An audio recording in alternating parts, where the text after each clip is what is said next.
Hello, folks. Officer Kelleher, Merrimack PD. Today's topic is going to be mock DWI crash. This is presented by the Student Council for the SAD program at the Merrimack High School. And today I have some special guests with me today. Today is Maddie Freed. She is a Merrimack High School senior. And Dan Bantham.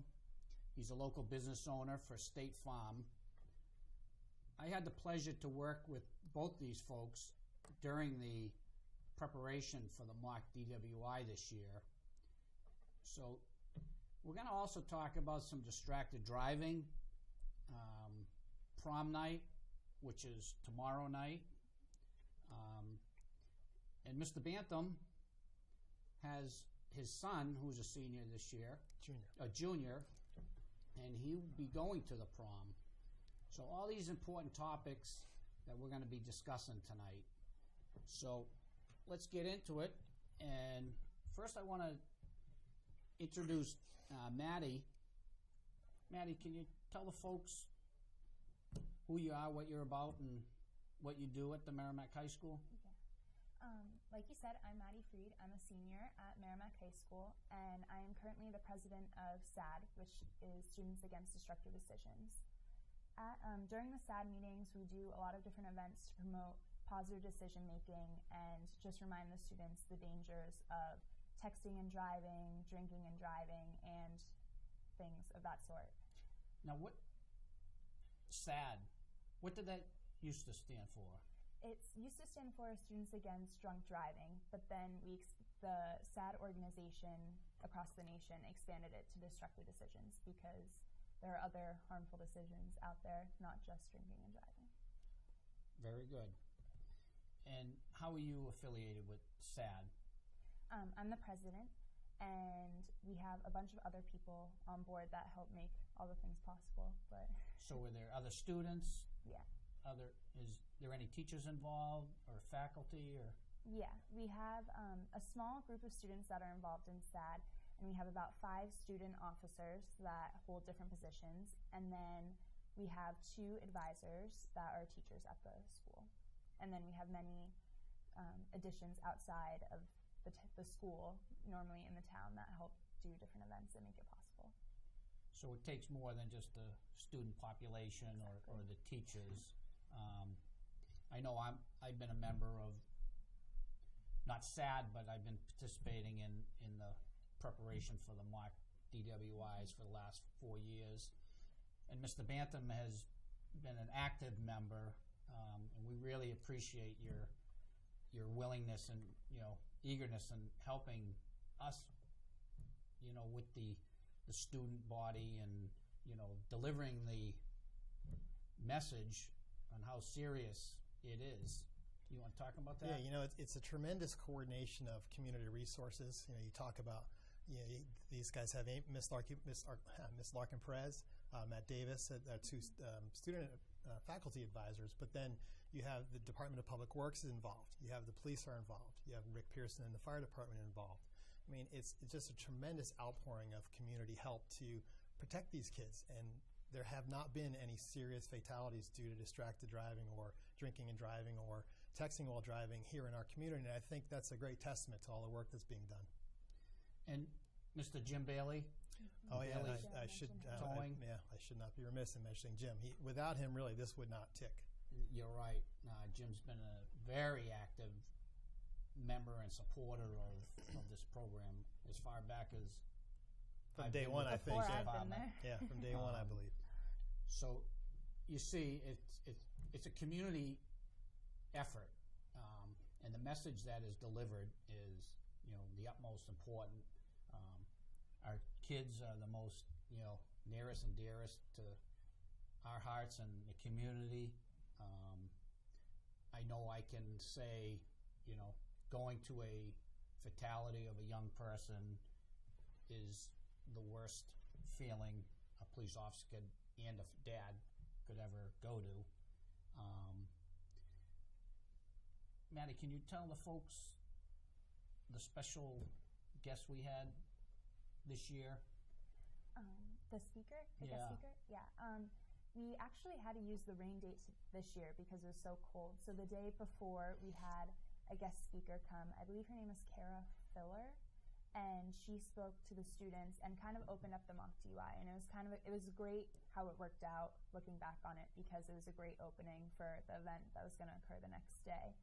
But she spoke about her sister that died because she went into a car with her boyfriend, and he was speeding home, and he got into a crash and rolled his car, and she died instantly on the scene. And they were twins, and she told the story about how even though she's still living, she feels like a part of her has gone because of her twin, and it was just a really emotional story. And I think it really opened up the kids' eyes that even if someone does die, so many people around them are affected by it, and I think it was just a real eye-opener for the students. Mr. Bantham, would you like to? Oh, it's funny that we mentioned this before camera about the video games, and kids today are so exposed to these violence on video games, and Nazi zombies is a big one, right? So it's I think the kids get to the point where they don't realize that death is permanent, and that's the end. You're not going to be there, and sometimes they say it's the lucky ones that are not around to suffer, the dead, the deceased. Because it does affect people. And I had a high school girlfriend that was killed in my senior year. She was a junior. And, today, 35 years later, I still think about it. It still affects me. It will change your life forever if you live through that. And I can honestly say it affects the police officers that, respond on scene. First responders, those images and, having to go and make a death notification, I mean, that's something that you never forget. So not only does it affect the people immediately involved, but it does affect the whole community. And that's why, first responders, where the firemen come into play, even Mr. Bailey, if he gets the tow, I mean, it affects a lot of people. And being a community, large or small, everybody may not know them personally, but may know their family, some other relatives. So it is a tragic, and people always talk about tragic events, but it's really not tragic until it happens to them. True. I hear all the time, "Oh, that's not going to happen in Merrimack," or "That's not going to happen to me." Yeah. Or and so I'd like to get a student's perspective of how does being involved in SAD, and everybody, I got to tell you, Maddie was an actress in this year's mock DWI. She stepped up to the plate, and she was the person that played the victim that was deceased.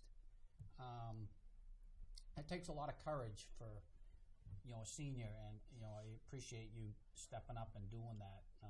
It takes a special person to want to convey that message to your peers, right? Well, for the folks at home too, in this recreation of a mock DWI, Maddie had to go in a body bag and get zipped up and put into a hearse. It's not easy to do, I'm sure. No, it wasn't easy watching it. As a viewer, Right. as a police officer who responds to these type of situations, I mean, it's still, you get emotional, when I see a young person, going into a body bag, because, like you said, Dan, I mean, it is the end. It stays with you, yeah. We know that from experience, where you young people, they don't have that understanding of the end. Right.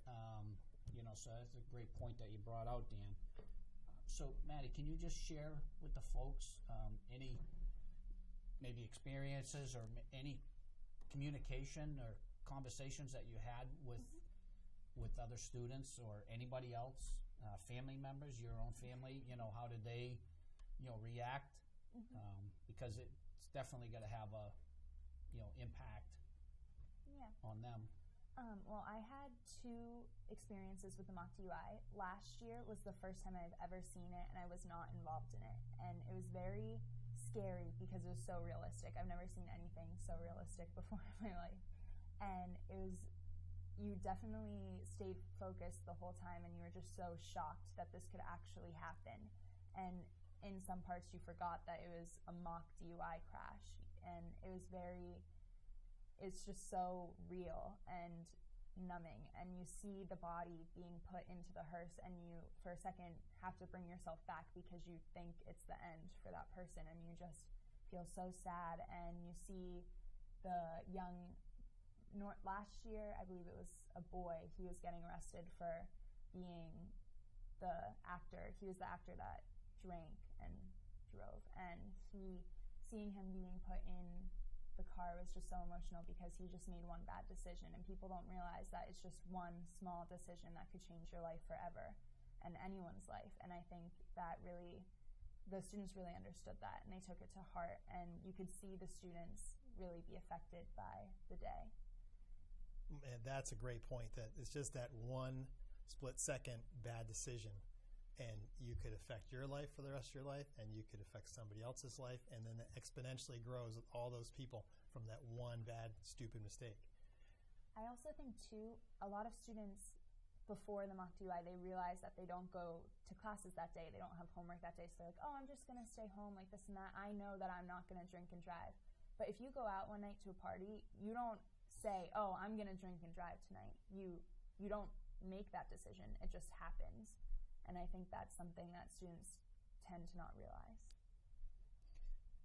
Has anybody come up and talked to you about wanting to join SAD, or their observations of the accident? We got a lot of positive feedback the day of the mock DUI, and even weeks after. I still see people in the hallway, and they're like, I can't believe that you died, like it was so sad. Like, I know a lot of people that day we do like the mock DUI crash, and then we normally do something after for the students to kind of wrap up the day. And this year we did a memorial service in my honor, and I was told by guidance that a lot of people couldn't attend it because they were so upset, and that it hit home for them. And I think even though it's sad that they didn't want to attend, it kind of made the SAD members and the people that put this on every year happy, because we knew that the message was sent to some people.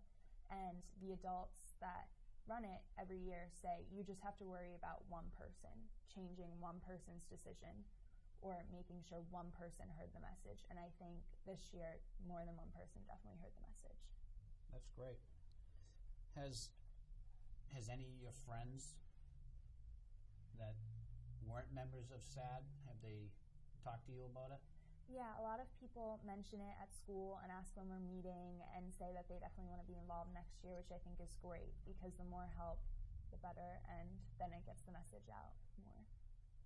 So how would if some kids are interested, how would they go about getting involved? Well, you can talk to the guidance counselors at the school. They're really up to date on all the information. We meet every other Tuesday. And you could also talk to Mr. Matt Davis. He's a math teacher at the high school, or Miss Amy Larkin-Perez. She's the physical education department head. And does SAD, do they have any other programs for other maybe juniors or sophomores? Yeah, SAD is open to all grades. Anyone can join. It's normally still strictly the high school level. And we do different events throughout the year. We do the mock DUI, which is probably our biggest event, and then our fundraiser, which is Mr. MHS, which is the male competition at the high school. And everyone just goes and pays, I think, $5, and it's a great time to show that you can have fun without making destructive decisions. And that's like the main idea of Mr. MHS. And then we do the Junior Impact, which is done the day of prom. The juniors go down to the gym, listen to speakers about making positive decision making, and there's one father who actually lost his son because he drank and drove and wrapped his car around a tree, and it's just a very emotional story that they hear. So those are some of the events that we do. Dan, have you viewed any other events? Yeah, I've been to the Junior Impact last couple of years. I spoke at it a year or two ago. But what Maddie's talking about is the guy's the doctor you're speaking of, yes. And it's, the kid and 17-year-old boys, 18-year-old boys, they think this won't happen to me and they're invincible, as you probably know. And this kid, I know one of the things the doctor said was his friends said that his son was a better driver drunk than he was sober. And it's like, ha, ha, ha, it's really funny. But, in the end, that's what did him in. The kid was driving extremely fast. It was an SUV of some sort. This car hit a tree and was essentially disintegrated. The kid died instantly. And this doctor has been living a life of sadness ever since. So that was a very powerful speech to the kids.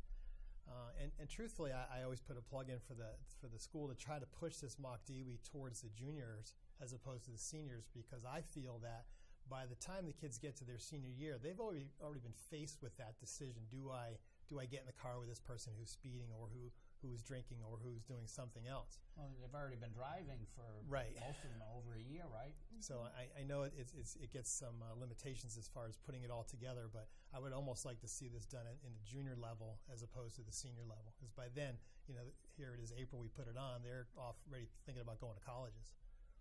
So, I've been to a few things, and it's really good. So, as, being a part of it myself, I enjoy being a part of it. Like you and Dan, I think it does have a huge impact, with, maybe we can, try to have the juniors observe it too, something we can work on. But I've heard, great things about the Junior Impact and the guest speakers, and so it's a great opportunity for, SAD to really send the message to, students who, some don't take it serious enough, some do. And, like Maddie said, I think by far this year, I think it affected more of the viewers than I have seen in the past. And I think that's, we need to give you guys a lot of credit for, bringing that impact to them, because it's not us, the police show up and the fire department, we do our thing, but it's the students and the actors who really, send that message. So thank you for doing such a great job. I like to look at the faces of the kids in the stands as we're doing these every year, and they're always riveted and stoic, and you can see some people crying, and you've done a good job when that happens. But you're right, to the kids, it's amazing to me how, they're not actors or actresses, really. They're not part of the school drama program or anything like that. And, when it comes time to put that all together, they always come through. At every year that I've done this, the kids really come through. And it's hard to reach, teenagers today and impact teenagers to try to do the right thing. So this drama that's created is really impactful and does a great job at hitting the message home, I think. Definitely worthwhile. Absolutely, I agree. All right, so let's go to some distracted driving conversation. Obviously, we know it's a big issue. I just want to see how it affects different folks in the community. Maddie, what do you see with kids and like what kind of distractions mainly are these kids driving with? I think the biggest distraction is texting and driving. I see that almost every time I pass, like 1 out of 2 cars, the person is texting and driving, and it's scary because it's obviously you can make the decision not to text and drive, but you can't make the decisions for other people. So I think it's very unsettling knowing that you could be driving, doing the right thing, and someone could be texting and driving and just go right over the line, and it could all be over. Yeah, and I have some statistics on that. It takes the average text, they tell us, is 4 points, and this is University of Virginia. Virginia Tech. they did a study that the average text is 4.6 seconds. And at only 55 miles an hour, that's traveling the length of a football field without your eyes on the road. So when I talked to the kids at one time, I asked them, I said, would you close your eyes and drive the length of a football field on the highway? And they all said no. I said, well, do you realize that every time you send a text, that's essentially what you're doing? And really, who drives 55? I mean, probably closer to 70. Not too many folks that I've seen. Probably closer to 70, and that's almost 2 football fields of distance without looking at the roadway. Think of the things that can happen in that length of space. It's I can ridiculous. tell you a lot. Yeah, that I'm sure you happens. can. But another Virginia Tech study was that people that text while drive are 23 times more likely to have a loss than if they don't text and drive. And compare that to drinking and driving, you're 7 times more likely to have an accident or a crash if you're drinking while driving. So texting is much of a higher statistic of having a crash even than drinking and driving. Now, there may be different severity there, and I'm not promoting that it's okay to drink and drive by any shape or form. I'm sure they're both very severe, but there's a lot of text accidents that we have. In fact, I just had a claim the other day from a girl, drove off Daniel Webster Highway, and I said, well, what happened? Well, I was reaching down to grab my phone, and I drove off the road and hit a tree. Brand new car, was 2 weeks old. So it's a problem. It is. It's a big problem, and I can tell you, the state of New Hampshire has been working on updating our distracted driving laws. There's negligent driving if you get in an accident, and there's bodily injury and that type of stuff where they can subpoena records, but New Hampshire is working on a hands-free. Neighboring states already have those laws in place where you cannot be holding a cell phone to make a call or answer a phone. So it's all going to be Bluetooth or just wait. Is any call or text worth somebody's life or maybe not a fatality, but or tweet. Or a tweet. A tweet, yeah. Or I've never done tweeting, or Instagram. I mean, it goes on and on with you kids. And really, I was thinking about this. These guys, compared to when you and I drove, look at all the distractions they have. It's crazy. It's absolute insanity. GPSs. And most people, most people have touchscreen radios now instead of just a quick little push. You had 5 channels we had to choose from when we were in cars, right? Yeah. As teenagers. If you didn't have to. Now they've got their phones connected, and they can scroll through their phone and look through look for their iTunes library, and it's unbelievable of what they're subjected to. People wearing earphones and earbuds in their ears while they're driving. It is. It's a challenge. And I talked to Dan the other day. I had this thought that come up in my head. We do all kinds of pledges for, more towards the younger, inexperienced drivers. Mm-hmm. I won't say bad drivers.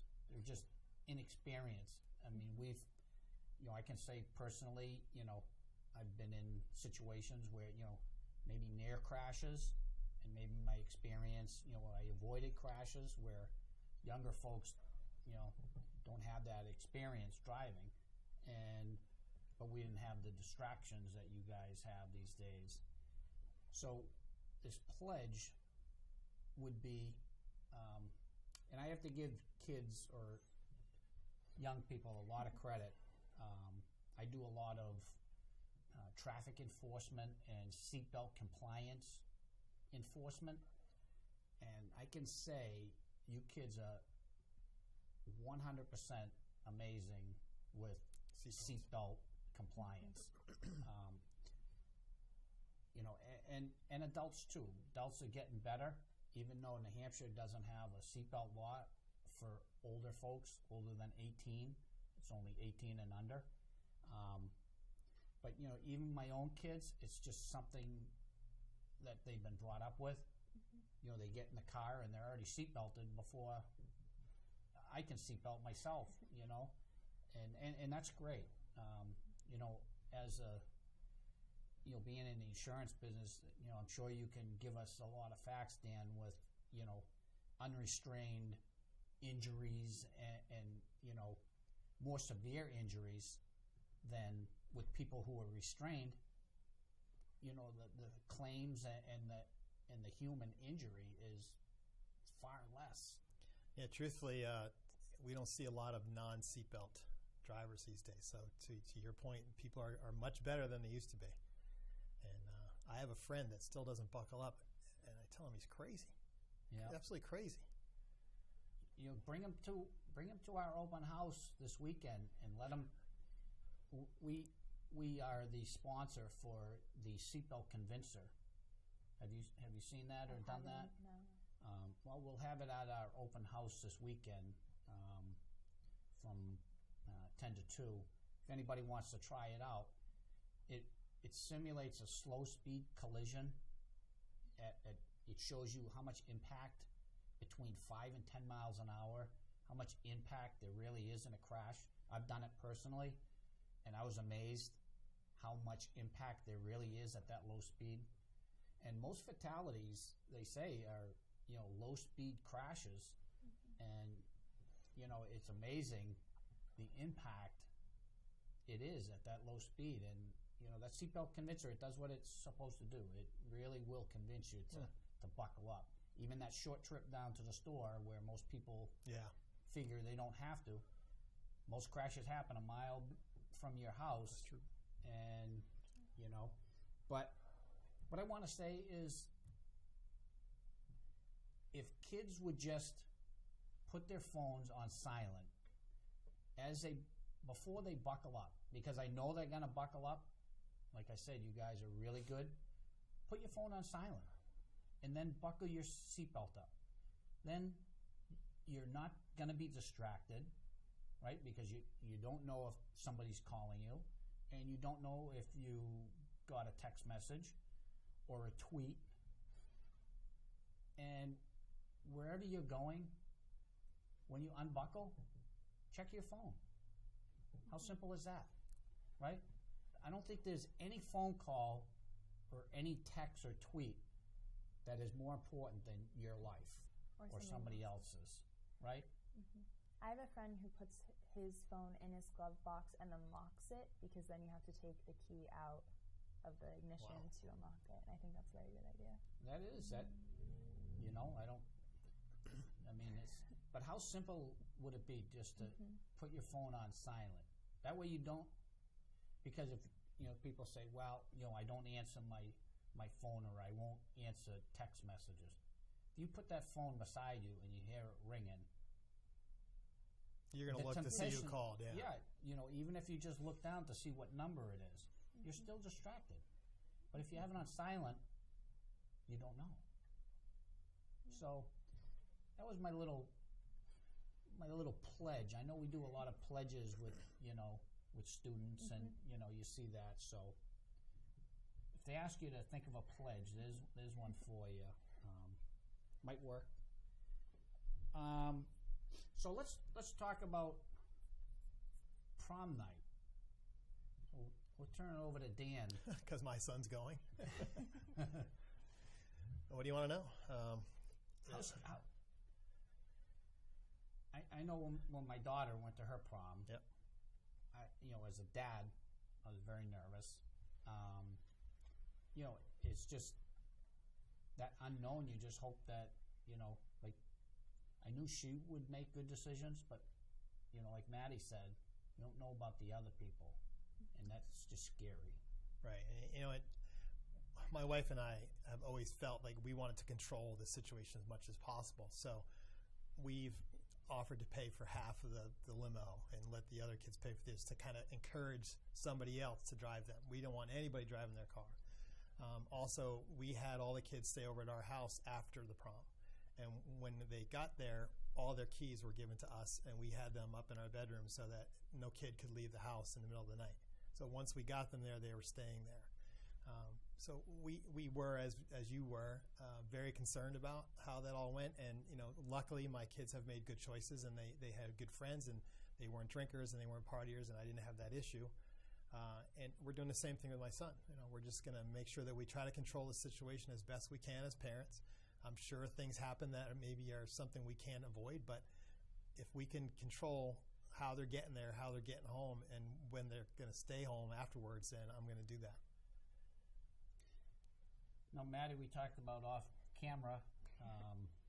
You won't be attending the prom not this year, but you went last year. Yeah. Can you just tell us, any concerns that you had as a young person going? Of course. Well, I know her dad is very protective, so I can't wait to hear this story. This ought to be good. Well, I went the past 2 years, actually, and I just made sure, if I made sure that I was safe, and my friends were safe, then I was okay. And I knew if I could control the situation, like Mr. Bantham said, as much as possible, then I knew I did all that I could. And I took a limo. I made sure that my friends were home, and I had my friends stay over at my house last year, and we just hung out and everything. But obviously, I'm not going to say that there wasn't parties, because I know that there were, but as long as you just make sure that you and the people close to you are safe, then you did all that you could. And I think, talking with high school people and, being around it, a strong message is being said in the education portion of it is, if you know that somebody is drinking and you really need to tell somebody. And it's a hard message to sell to young people, but it's a message that really needs to be delivered, because as a parent, if my child made a bad judgment, I would want somebody to report that. So at least I could still have them to, correct the judgment instead of having a, tragic incident occur. So any parent would rather get a call from their son or daughter saying, listen, I've done something stupid, I'm too drunk to drive, or whatever the case may be, come pick me up. Any parent would rather have that phone call than to have you knocking on their door saying, listen, I have some bad news for you. I'm very sorry to tell you your son or daughter didn't make it. So kids have to understand that. I think it's very hard for kids to understand that, because even though parents say they don't want that phone, or they would rather that phone call than a police officer at the door, I think it's very hard for kids to realize that, because they know that it'll be fine and they'll be happy that, the parent will be happy that they picked up their kid, but then when they wake up in the morning and they're grounded or in trouble, they tend to have that outweigh a more serious situation. True. Oh yeah, they're going to get in trouble, but it's better that than dead. That's hard There's for kids always to consequences, balance. And we all learn there's always consequences for your actions and your decisions, but again, there's no consequence, more severe than death, right? Exactly.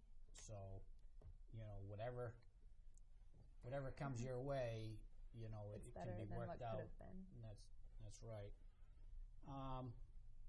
So Dan, being in the insurance industry, how is State Farm in your office, trying to educate the community on these issues? Yeah, first, with State Farm, we all are agents. There's 17,000 plus agents across the country. So we're essentially able to bring a huge, large corporation, State Farm Insurance, which is the largest auto insurance company in the world, to the local level. So agents like myself, when some young teen driver gets their license, either myself or someone in my office will talk to them a little bit about texting and driving and making bad or good decisions about who they're driving with, how fast they're driving, and we see it. We see the parent that buys their kid the brand new car, and the parent really is lackadaisical about giving the kid any boundaries with that car. And so we try to interject where we can, and sometimes that's, as you'd imagine, a little bit awkward conversation. But we also, on our website, which is www.statefarm.com, there's an auto insurance safety link, and it'll talk about things that you can talk about with your teen driver. State Farm as a corporation promotes safe teen driving. And then you might notice I'm wearing the Sunband today. It's essentially, these are available in my office here in town. It's a reminder not to text while driving. So the kids can put this on their thumb, or in Maddie's case, she put it on her key ring. But it's just, as you say, it's one more thing to do to remind kids, listen, texting and driving is an issue. It's really dangerous to do so. So we're constantly bringing it up. We're constantly talking about it. We're constantly giving examples without giving out any policyholders' names about accidents that have occurred because of texting, because of distraction. And it's almost daily. It's really sad. It's almost daily. Yeah, and it's alarming. Yes. Because you want to be able to drive on the road safely, and we're not talking about speeding anymore, where, speeding was an issue before. That's kind of taken a back seat to the distracted driving, the, intoxicated driver, people driving on prescription medications, and we live in a society with, so many different types of people. Like you were talking about the GPS, everybody has GPS, and that's kind of how they navigate their route. Nobody ever plans a route anymore. They just rely on, put an address in. I've seen in patrol where, you can see these folks, they're looking at their GPS, and all of a sudden the GPS tells them to take a right. They don't even look, they just turn right. No directional, no warning for other folks on the road. And we're fighting a huge battle with distracted driving, the drunk drivers, and so this kind of puts it all into perspective where SAD really does deliver a message, a very important message, and it takes a whole community to spread the word. And I can say the wonderful people of Merrimack, Dan, Maddie, the Merrimack Police, we're proactive. We try to step up and not punish or people. We try to educate people just like everybody else. It's all if you can get more people educated, I think you'll have more compliance, and less tragic incidents. So thank you, Dan. You're welcome. Very much for taking your time out of your busy day. And Maddie, thank you for getting out of school. It's no problem. Now get back to school. You must have a test or something coming up. Yeah. We really thank you, and it was a pleasure for me to work with you and the mock DWI this year, and it's always a pleasure, Dan, to work with you. And again, thanks for telling the folks of Merrimack your perspective on this. So that's our show. Thank you very much for tuning in, and we'll see you next month.